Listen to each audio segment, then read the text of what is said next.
سڵاوتان لێبێ و ئەم کاتتان باش لە کەناڵی ئاسۆی زانکۆ لە خزمەتتانین بۆ ئەوەی درێژە بە ڤیدیۆ نوێیەکانمان بدەین سەبارەت بە بەشەکانی پزیشکی. لەم ڤیدیۆیەدا باسی کۆلێژی پزیشکی ددان بۆ ئەوەی خۆشەویستەکەین تاوەکو بزانین لە چەند زانکۆ لە هەرێمی کوردستان هەیە و کەمترین کۆنمرە وەرگیراوەکان بە زانکۆلاین و پارالێل چەند بووە.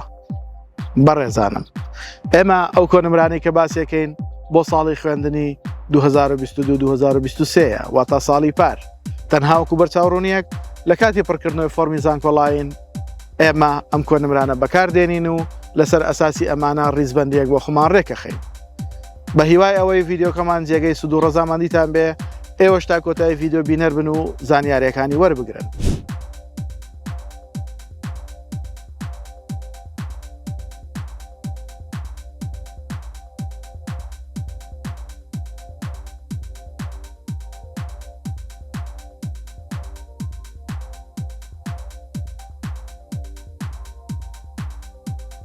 لایک و کۆمنت سەبسکرایبی کەناڵەکەمان لە یاد مەکەن و هاوڕێیانیشتان ئاگادار بکەنەوە بۆ ئەوەی ئەوانیش سود لە ڤیدیۆکانمان ببینن.